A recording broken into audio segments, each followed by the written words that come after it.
All right. Good evening, friends, and welcome to another installment of our Rendezvous with Romance author event series in partnership with Avon Books. My name is Elizabeth. I'm the event coordinator here at Schuler Books in Grand Rapids, Michigan. And every month we have partnered with Avon to chat with authors of newly released romance titles. And I'm so happy to have you all along for the ride. You can find tonight's titles and many others in our store and on our website at schulerbooks.com, and we ship worldwide. Now it's my pleasure to introduce tonight's authors. Lenora Bell is a USA Today bestselling award-winning author of historical romances and a teacher with an MFA in creative writing. Lenora has lived and worked in 5 continents. It says she currently lives in New Zealand, but we just learned that that is not true. Yep, that was about a year ago, so I'm in Alaska now. Yeah, so currently lives in Alaska with her carpenter husband and 2 tiger-striped rescue kitties. Is that still true? Yes. Awesome. Her newest book is called Duke Most Wicked. Duke Most Wicked returns to the Wallflowers versus Rogues series with a brilliant new novel about a scandalous duke and a wallflower with a secret. We're so excited for that. And we also have Eva Leigh. Eva Leigh is a USA Today bestselling romance author who has always loved historical romance. She writes novels chock full of determined women and men who are here for it. She enjoys baking, spending too much time on the internet, and listening to music from the 80s. Eva and her husband live in Central California. And her newest book is How the Wallflower Was Won. How the Wallflower Was Won continues the Last Chance Scoundrels series with a steamy romance between 2 opposites, a rogue with a taste for wagers and a bookish wallflower who marry for convenience, but neither bet on falling in love. Thank you so much for being here. We're so glad to have you. There's a chance we might have a third author joining us. Her name is Lori Wild, and if she jumps on the call, I will make sure to do her introduction at that point too. But for now, we are so excited to have Eva and Lenora here. Let me check my first question. First off, can you both take a little bit of time to explain what these new books are and maybe explain your series, how they work into those series? So Duke Most Wicked with the red hot cover. So Eva and I both have wallflower heroines, and hopefully some of the people watching are familiar with the wallflower trope. You know, this is the Wallflowers versus Rogues series. So it's not the Wallflowers and the Rogues, it's versus. So they're at odds, they're in conflict. And basically the rogues are the bane of these wallflowers' existence. So of course, anyway, so this is the 3rd book in the Wallflowers versus Rogues series. And these 2 characters, the Duke of Westbury and Viola Beaton, they've actually been featured in 5 other books already. So readers of my previous series have already met these characters. And so they know the wicked Duke of Westbury. They know he's your typical Regency rake. He's a rogue, he's a bad boy. He's basically been comic relief throughout the series. I've used him as a comic foil. And Viola is, throughout the series, she's been the best friend, the supporting character. She hasn't ever been able to have a starring role in her own life. She's been always just the best friend. So this is her chance to have a starring role. And she is the music instructor to the Duke's 5 sisters. The Duke has to marry because he's poor, long story. And he has to marry an heiress. She's not an heiress, she's penniless. She's a music instructor, but she's had a crush on him for years. She's fought against it, but she has a huge crush on him. But he's basically doesn't even know her name. So there you go. She's been there all along. I love that. Thank you so much, Lenora. Eva, do you want to explain yours? Sure. So this book is called How the Wallflower Was Won, and this is the 2nd book in the Last Chance Scoundrels series. And in this series, the first book, The Good Girl's Guide to Rakes, opens with a wedding between this hero's sister and another man, and for reasons, he actually helps the groom jilt his own sister.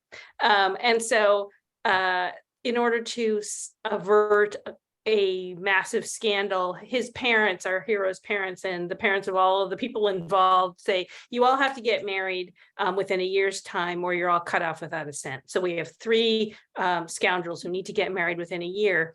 So Finn, the hero of this book, his younger brother got married. He found his bride in the first book, The Good Girl's Guide to Race. In this one, he's desperately trying to match up the other of the third scoundrel who needs to get married. And he's not ready to get married yet, but for reasons, he ultimately decides he's going to offer a marriage of convenience to the one woman who he probably would never pick for himself. She is Tabitha Seton, and she's a nobleman's daughter and also a renowned bluestocking and scholar. And she wants to join a intellectual society that never admits women. And the only reason they might possibly admit a woman member is if she was married. So they both need to get married for reasons. He's a professional gambler, and they both agree, no feelings. We're not going to develop feelings. This is going to be a level-headed. No, that absolutely does not. That is not the case. And as a matter of fact, this book is one of my hottest. It was kind of insane. I was just like, my mother doesn't read my books, and she's from, she's from the 60s. She knows what happens, but she doesn't want to deal with me knowing any of that. But I was like, Mom, you are never reading this book, ever. So just be forewarned. So my mom actually edits my books a little bit sometimes, and like the last time she was like, Lenora, can't you find another word for arousal? You've used it 5 times in one, page. Oh, Sorry, I'm so uncomfortable right now, Mom. like, oh, I could have said something awesome. I love it. That's just so fascinating. I can't imagine my mom reading romance that I would have written. That blows my mind. What got you started writing romance, to both of you? Well, I actually started writing when I was like a little kid. And I was writing all different kinds of things, including fan fiction about the band Duran Duran back in the 80s, before we knew that fan fiction existed. I even wrote a fantasy epic based on the musical Cats. So yeah, I'm from Gen X. So, but in the mid 80s, a friend of mine started loaning me her mother's romance novels. And I particularly like the historical romance novels. And since I was already sort of thinking about, I was already writing, but once I started reading romance, I was like, this is really what I would love to write. So I wrote romance, and then I went to go to I also wanted to write, I guess, literary fiction. So I went to a schmancy MFA program where I didn't tell anybody that I was writing romance, that I was writing Raymond Carver-esque short stories. And then after that, I started really focusing on writing romance, and eventually, years later, I was published. So that's kind of my journey. What about you, Lenore? Well, it's so funny that we were both in MFA programs, kind of like scribbling romance on the side, like that was where our hearts really were. Right. I wasn't in a fiction program. I was in a nonfiction MFA program. So I was writing like travel memoirs and things like that. But I was writing historical romance when I got home. And I took a fiction class with Whitney Otto. She's the author of How to Make an American Quilt. I don't know if you know that. It's a really good book, and it was made into a movie. But I took a fiction class with her, and I said, can I submit a romance novel for this workshop? Nobody else was writing romance in this. And she was like, sure, why not? So I did. I submitted the romance, and she encouraged me, and it really kind of, that gave me the push, I think, to follow my heart. That's awesome. Nice. Thank you. So talking about writing and learning to write, what does your writing process look like? This. Yeah.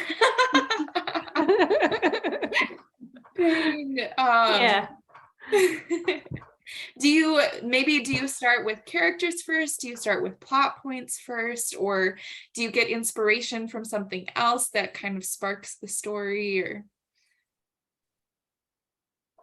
For me, it's fairly organic. I'll usually I might think of like a scenario, or lately I've been really sort of like leaning into tropes because I think readers really enjoy tropes a lot. And I'm like, what can I do to kind of make this trope mine and stuff like that. And I also like writing about people with unusual, especially women with unusual jobs, because I write Regency set historicals, and they're, trying to make inroads in these male dominated fields. So I often will find some kind of world, like I've written a herpetologist, I've written a woman who ran a newspaper. But I always outline, that's really important to me. Just because if I didn't know, I would look like this, because I wouldn't really know what I'm doing. What about you, Lenore? What's your process like? Yeah, I'm chaotic. I'm a total pantser. I write into the darkness. It's terrible. I have been trying to become better lately. I have been reading, or I took an online class, Lisa Crone, the Story Genius Method. And it's about making sure your book has a cause and effect trajectory, so that each scene, because when I just vomit out a book, it's just a series of vignettes. It's just a series of unconnected scenes. And this is making sure that you don't write ahead until you know the why and how this scene leads to the next scene. And in each scene, the character has to change in some way or make a decision, or, so for me, the Story Genius Method has been helping. I'm still, just sort of winging it, but I'm trying to do it with a little more structure. Yeah, for sure. Eva, you mentioned tropes, but I'm going to throw this one to Lenora first. Do you have a favorite trope that you like to write? Oh my gosh, I'm trope-tastic. I am all about the tropes. I like to sort of weave pop culture into my books. So my first book was Charlie and the Chocolate Factory meets The Bachelor. Fun. And so that was the trope of like The Bachelor. It was like a rich dude and all these women lining up to marry him, and he gets to pick one. So it's like wealthy. I mean, my heroes are all dukes except for one. Yeah, unfortunately. But my favorite hero was a carpenter, but that was the first book in the Wallflowers versus Rogue series. But yeah, so I like to weave pop culture in. My first book in this series was based on Beauty and the Beast, but it was gender swapped. So she was the Beast and he was the Beauty. And then the second one was, oh my gosh, what was it? I can't even remember. But a lot of fairy tale tropes. I love the fairy tale tropes. I love wallflowers. I love wallflowers, who are the sort of the women who are standing against the wall and don't really even want to get asked to dance because they have so much going on in their lives, because like Eva said, they do have another profession. I had a winemaker heroine in my last book. The one before that was an etymologist. So yeah, I love the wallflowers with the secret agenda. Yeah. How about you, Eva? Do you have a favorite trope that you like to? Well, I definitely like to write about people with professions or interests that I have absolutely no knowledge about, apparently. So I wind up doing a lot of research, and then a lot of it doesn't actually wind up making it into the book, but I just sort of like, and then when the book is written, I forget all about what I had just learned. So that's exciting. But I really have been getting into, and I've written a couple of these. These are cinnamon roll heroes. Are you familiar with the term, the cinnamon roll hero? You are not. Okay, Lenora, would you help me out? How would you define a cinnamon roll hero? Like warm and comforting and just like delicious, and not like super alpha, but not super beta either. Sort of somewhere in the. I like to call mine cinnamon rogues. Oh, nice. Well, Nicola Davidson, who I work with on the I'd like to F anthologies, she calls this trope that I really enjoy is a synodom. So it's like they're really soft and gooey and sweet and kind, but like once you get them into the bedroom or other places, then there's a little, hair pulling. So like, or at least like a little more dominance. And so I've really been enjoying writing that. And I wrote in terms of pop culture, the series before The Last Chance Scoundrels, I wrote a series called The Union of the Rakes, which was a very 80s inspired, 80s movies, 80s TV, a little bit 80s music.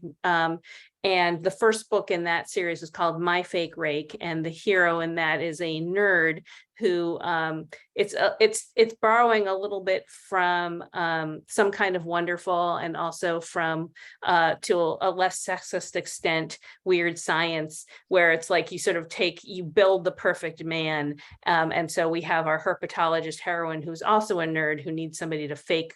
This has got fake dating, so that's got that trope in it. And they turn him into a rake so that she can up her standing in society. So like I've done a little of the pop culture stuff, but I love those sort of soft, gooey, ultra supportive heroes who will do literally anything to support the heroines. That's kind of like, I respect alpha heroes. I can't write them very well. So all of my heroes are very Whoopi-like, I think. I think like so the hero of my first book in this series, he just loved his mother so much. Like he had this really strong bond with his mother, and he was just a real mama's boy. And I really enjoyed writing that. And I kind of based it on my partner, Brian, because he used to, before his mother passed away, he used to call her every other day. And I just like, yeah, the Cinnadom, I love that. The cinnamon roll hero can love their mother, you know, they don't have to be all like tough and I'm not gonna show my feeling, you know, like that. So. Yeah. I also really like writing, for some reason, male friendships where they're just like, hey, you dickbag, I love you. It's kind of like that sort of a relationship between the heroes. I did that in the last, I think almost every one of my series generally revolves around a male friendship, and then the sort of satellite heroines who kind of come into the picture. And I don't know, I have one older brother, so I don't know what it is about me that made me think I really want to write these relationships, but I like that they just completely just roast each other all the time, but it's based out of love. Yeah. That's awesome. Now, you both write historical romance. Can you tell us a little bit about why you decided that was specifically going to be your niche in this genre? Well, I guess I grew up on a steady diet of Jane Austen, and I love the Regency era. I love all of the movie. I love all of her books. I love all of the movies and the BBC productions. And I think it was just also falling in love with writers in that genre. I was reading a lot of Eloisa James. I was reading Lisa Kleypas, Tessa Dare. You know, a lot of Beverly Jenkins, a lot of these authors, and just wanting to stay in that world when the book was done. And could I create my own version of that world? Absolutely. Yeah. How about you, Ava? Well, I started reading romance in the 80s, and there were contemporary romances at the time, but they're all also historicals, deeply problematic historicals, but I still enjoyed reading them because I really liked the setting. I liked to learn. I liked sort of the how different it was from my own life. And I also really like, as I have been writing historical romance, I also like sort of interrogating ideology behind historical romance. And that to me has been really interesting, and sort of kind of coming up with ways that I can recontextualize or rethink the way history has been sold to me. And so I like being able to sort of say like, hey, the historical eras were a lot more inclusive and expansive than we have been told. And so, and in my way, I've been trying to create that sort of expansive, inclusive kind of environment. And I really like, you know, when I have emails from readers who identify as queer, and they're like, I feel comfortable and seen when I read your historical romances, and I don't always get that from historicals. I like, that's just kind of a thing that makes me feel good, like I'm kind of creating an environment that I would like to perpetuate rather than certain ideology that I find problematic. So I like to sort of package it up, but also, you know, with these pretty dresses and settings and things like that. So you get the fantasy, but also kind of grounded a little bit. Yeah. And just the idea that we get all the time from people that powerful, accomplished, trailblazing women didn't exist. throughout history. I'm like, I really do feel that, these books that we're publishing, and especially ones by authors like Eva and I that highlight the different professions, that we're not making this up. Like, this heroine is a composer, a pianist, and a conductor. And even to this day, right now, there are so few female conductors, so few women conductors. And my mother happens to be one. She conducts choirs, she conducts orchestras. And like, why is that? Why is that only a male profession? And so, but researching this book and in my acknowledgments, I found so many all across and from all different countries, from South America, from Europe, from Russia, female composers, female musicians, female conductors, even from the 1800s. So I'm like, yeah, let's highlight those lost histories. Yeah. And in this book, in How the Wallflower Was Won, the heroine is an intellectual, and she does a lot of work with like philosophy and sort of canonical thought and what constitutes the canon and stuff like that. And so when she tries to get into this other intellectual society that's entirely white, middle-aged, upper class men, her intention is to sort of bring other voices in with her. And when she's there, she quotes philosophers who are not white men. There are women from all over the world. There are people from other countries other than Western Europe and things like that. And so I learned so much because I was like, there was so much that I was not taught, because of the schooling that I had, with its perceptions and stuff like that. So it was really fun to kind of like explore it and bring all these, like, I'm not the first person who has learned about these other philosophers, but for me, this was a way for me to kind of include it in the work that I'm producing. Yeah. That's awesome. Thank you. So you kind of touched a little bit on just changes in the romance genre and how you two are elevating different things than maybe what you saw when you were reading romance as a kid. Can you talk a little bit about ways in which you've seen the romance genre or romance writers change over like since the time you started writing or since the time you started reading romance? Well, I mean, the fact that we can have a mainstream publisher publish LGBTQIA historical romance is pretty amazing to me, because I think, there were earlier iterations of these books, and a lot of time some of them didn't have happily ever afters for their characters, and so now we can sort of have expressive joy and happiness and within historical romance and in a very inclusive way. And so I hope that we are continuing to move toward more representation of more people who did exist and did find their happily ever after within a historical setting. It wasn't all doom and gloom and suffering and struggle. So that's something that I feel like we're working toward. Yeah, and with the like Bridgerton Netflix series, where they're sort of doing a reimagining of history, it's, I think, hopefully opening the door for a lot more diverse historical romances. And then we have authors like Vanessa Riley, who, like Eva said, she's highlighting these powerful Yes. characters in history and bringing their stories into, like, I don't know how she writes as many books as she does. She's doing historical romance, she's doing mystery, and she's doing women's fiction. She's writing all of those at the same time. And it's kind of like, she's like, all of these stories haven't been told for so long, so I'm going to tell them all. And it's just so great. I'm here for it. We're all here for it. I hope we are all. Absolutely. There's authors like KJ Charles and Olivia Waite and Kat Sebastian and Alexis Hall's really a spectacular Lady for a Duke, which is about a trans woman finding her truth after the Napoleonic War. It's just like, these are, books I want to see more and more of. And I hope we continue to go in that direction and not, sometimes as not a trend, but like the way in which these books are being, being seen, being written, being published, being marketed. I just want them out there. Yeah, I think that's really important. That's awesome. Thank you.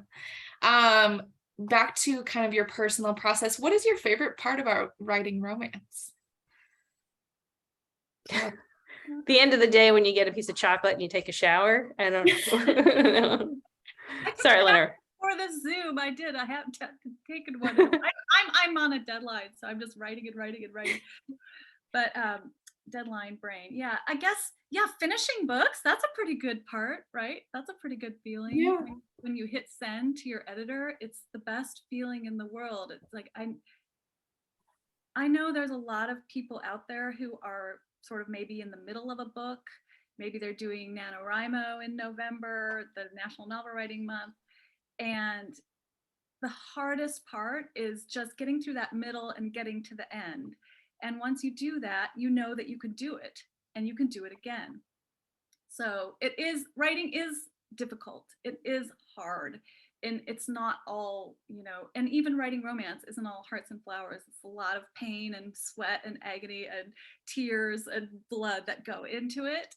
And that's just before breakfast. Right. And that's just before breakfast. But yeah, it's a huge sense of accomplishment. I feel a huge sense of pride when I actually finish a project. And I encourage anyone watching this who's sort of in the middle of that book and has just gone on to the next shiny thing, finish your book. Just finish it. Just do it. Just do it. You can do it. Thank you. I have this weird thing where I have such a hard time sort of accepting that a book is over. Not that I'm like, oh, I want to keep working on it because I'm like, get this off of my effing desk. But just sort of like wallowing in that kind of like, it's done. I used to do theater like in high school and college, and like when the production's over, you're like, now what do I do? But I actually there are definitely days where I don't feel like sitting down at my desk and writing, but generating new pages for me can be a lot of fun, especially if it's like a funny scene or something like that. Or I really like writing love scenes. Those can be a lot of fun. But there's definitely a point, and I think they've even sort of, I don't know if it's statistically speaking, but like if you're about like a third of the way through your book, like 20,000 words, 30,000 words, depending on the length of your book, you're convinced that it's the worst book on the planet. I think that happens to just about everybody. You're like, what am I doing? And then you kind of get over that and then you keep going. But for me, I'm trying to learn more to enjoy the process of writing, because this is great. I absolutely love having a finished book in my hands. It's nerve-wracking, but I like it. But it's only one part of a very extensive process. And so I want to kind of, re-engage that part of myself that, I used to write when it wasn't monetized. I like to do it just because I liked doing it. So I'm trying to recall and get back, which is one of the reasons why I listen to a lot of music from the 80s, because like when I'm writing, because it kind of brings me back into that really fresh, younger mindset when I was just kind of like telling stories. And I like doing that. Yeah. Great. Okay, one more questions before we play a game. If someone is watching tonight and they have never picked up one of your books, which one would you recommend they start with? Wow. Well, I guess I would say the book I am most proud of is my second historical romance, because a lot of authors suffer the sophomore syndrome, and I did in a really big way. And so I published my first book. I had my whole life to write that book, right? I had my whole life. That book was in me and it came out and I published it. And then the second book, I was like, I can't do this. I wrote it and my editor was like, no. And so then I wrote it again. No. Okay, so I wrote it a third time, and it was really, really, really hard. It was a really difficult process, and I know a lot of writers have the same thing happen to them. It's just one of those things that happens because I think it is because you have had your whole life to write that first book, but the second book, you're on a deadline. You have to write it. You have expectations and all that stuff. And so it's called If I Only Had a Duke, and it's based on The Wizard of Oz, of course, If I Only Had a Duke, and going to the Emerald Isle, which is Ireland. And it was the hardest book I ever wrote. And it was the most satisfying at the end because I went through the fire and I made it to the other side. And I love that book. I love those characters. I really got to know, I really psychoanalyzed them and got to know them. And that's what I found out that that's what I have to do in order to finish a book. Awesome. For me, I would say either The Good Girl's Guide to Rakes, which seems to be a reader favorite because it features a good girl and her brother's best friend engaging in a little scandalous activity on the side.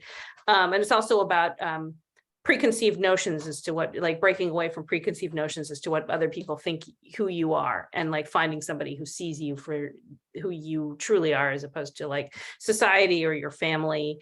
Also, if you're looking for kind of a rompy one, I would say My Fake Rake, which is the first one in the Union of the Rake series, because it is very 80s and fun, and there's tons of 80s references in it. You don't have to be from Gen X or to enjoy them, but it's just, it was kind of like my little tip of the hat to being raised by cable television. So it was a lot of fun to write. Awesome. Thank you so much. And just a little plug, all of these titles can be found at schulerbooks.com. So we would love for you to check them out. All right, we're going to play a game now. So we have prepared a romance themed Mad Libs. So in case you don't know how Mad Libs work, I'm going to throw out a descriptor and you're going to throw back a word at me. I'm going to fill them in and we'll read a little story that we've written together. So one element of many romance novels is the meet cute, where the main characters interact for the first time in a memorable way, either good or bad. So tonight we're going to put together a little meet cute Mad Lib called First Impressions. And this is adapted from a collection of adult Mad Libs. So, all right, I'm going to toss some descriptors out there and we'll go back and forth. Let's start with Ava and then we'll kind of alternate. So let me get to my little page. Ava, give me a celebrity. Like my mind just went blank. I'm like, who are celebrities? Colin Firth. Colin Firth. Lenora, how about a storybook character? Storybook character. Gaston. Love it. Okay, a noun. Ava. What's a noun? Acorn. What are a verb words? ending in ing. Trippingly. Is that a verb? Tripping? No. Trippingly, I think, is an adverb, but wait, a verb. A verb ending in ly. Okay. Oh, ing. ing. Oh, ing. Oh, yeah. Okay. Singing. That's better. Great. Part of the body, plural. Earlobes. Lobes. Okay. Back to a noun. Flowers. And an adjective. Squishy. Part of the body. Toenail. And an adjective. Zesty. And an adverb. Okay, now this is where I get to use my ly. Yeah. Casually.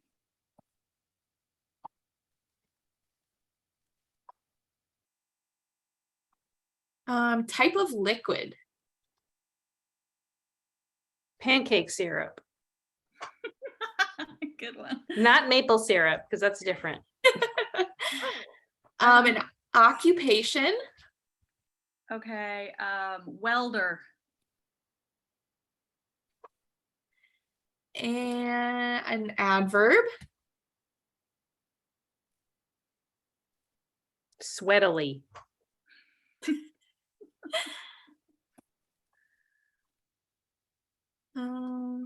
Couple more. An adjective. Verbose.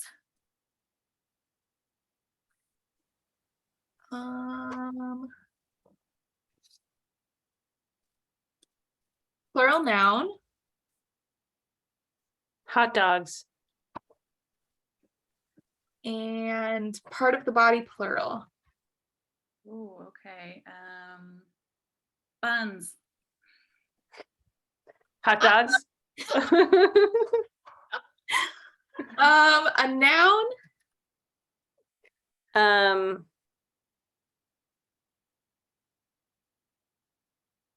Oh God, what are words? Corset. A plural noun. Ooh, let's see. Cravats. That's Cravats. The cravat. okay. An adjective. Rosy. And last one, a noun. Oh my gosh.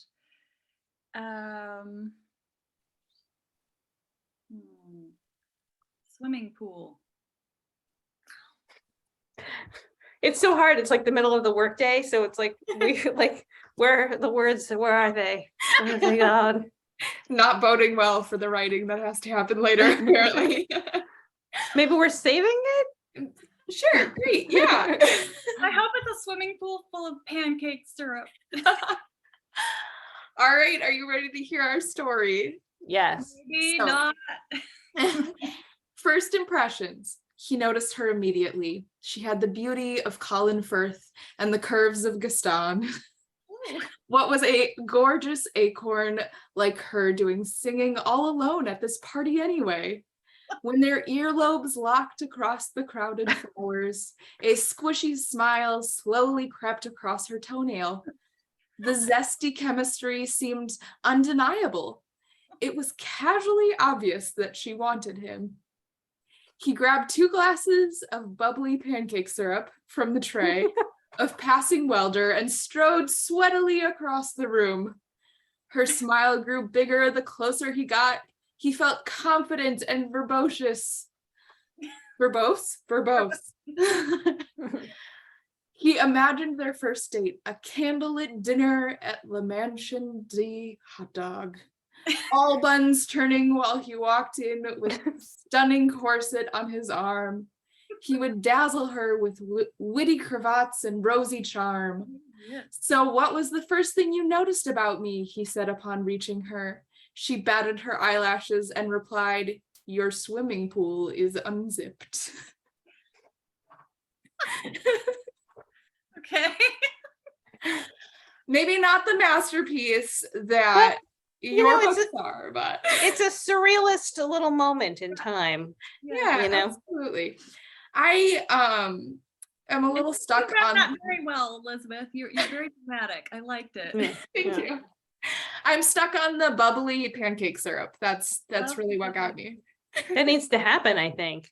Yeah, but all the buns turned when you walked into the hot dog palace. Yeah. Is it kind of like where there was that like TikTok trend where people would kind of like, sort of like. Yes, I think that's exactly what it is. Okay, thank you. Just checking. What's a TikTok? No, we love TikTok around here. I'm sure you do. Thank you so much for playing along. Before we say goodnight, I have a few closing questions. First, what are you currently reading or most excited to read soon? Wow. I just finished reading Joanna Shoup's The Duke Gets Even. So I finished that like a day ago. So that was the conclusion of her most recent series, the the name of which escapes Is me, but it's a that an delightful. coffee? What's that? Is that I got an, yeah, I did. I know. I know. She's a friend of mine. No. They're pulling on the cover. Yeah, it's a phenomenal cover because they're in bed together and he's got his fist in her hair. So that's pretty spectacular. So I just read that and I really liked it. Oh, I'm so jealous. Ah. All right, I'm gonna have to write to Joanna because I want to read that one. I just finished Erica Ridley's Nobody's Princess, which is a continuation of her Wild Winchester series. And she has 3 books in that series, and then she has 3 more coming out.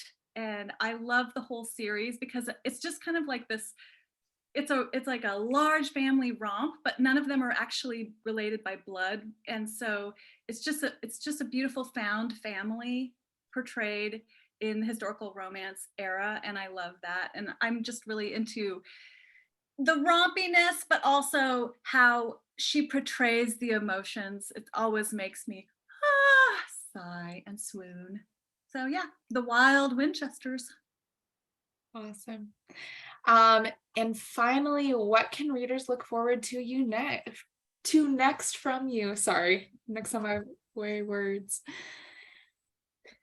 The third book in the Last Chance Scoundrels series, called A Rogue's Rules for Seduction, that will be out on in April. And it's the second chance romance between the jilted lovers from the first book. And readers seem to be pretty eager for it. And I've done a lot of teasing of this book, and the hero in particular, I think readers seem to really enjoy because he's enormous. I don't know if there's something about the fact that he is huge that people seem to really enjoy, but he's also kind of rough around the edges and but also besotted. So I think it's a nice combination. So that'll be coming out next for me. Also next month, if you are familiar with the anthology series, The Duke I'd Like to F, Rake I'd Like to F, and now we have Villain I'd Like to F, that will be out next month as well. And you will be able to get print copies in bookstores as well as online. Awesome. I love that series. I loved Duke I'd Like to F. I thought that was a great series. I loved all the stories. It's super hot, super sexy. It was Joanna Shoup's brainchild. She really brought it together for us. So we thank her every day. Is that book that's coming out, the third one in the series? Is that the hero named Dom? That's Dom, right? Dom, yes, that's correct. Cinedom, you're onto it. Okay. Yeah, I am. It's like really cool and stuff. So read it and whatever, I guess. Franchise that Cinedom stores. It's Nicola Davidson's word, so the credit goes to her. She's good. I like her. Yeah, so I was in an anthology recently. It was the sunflower season, and it was to benefit Ukraine. And that's actually been taken down because it was only available for a limited time. But I had a short story in that called Duke Most Dangerous, and it was set in the world of my Wallflowers versus Rogues. And he was a prize fighting Duke, and she was a school teacher. And sort of one of those stories where they were childhood sweethearts, but then she thought that he forgot about her and went away, and he actually thought that she had died because his dad told her she had died and made up this whole thing. So that one I'm going to be expanding and self-publishing, so readers can look forward to a much more an expanded Duke Most Dangerous. Awesome. Yes, thank you both. Thank you both for being here, taking the time out of your busy schedules to be with us tonight. Thank you also to our friends at Avon Books for partnering with Schuler Books for this event series. We love Avon Books. And thank you at home for watching with us tonight. Be sure to pick up copies of Duke Most Wanted and How the Wallflower Was Won. They are both available on our website at schulerbooks.com or in store if you stop into any of our locations in Grand Rapids, Okemos, or Ann Arbor. And join us for our final Rendezvous with Romance for the year with author event on December 1st.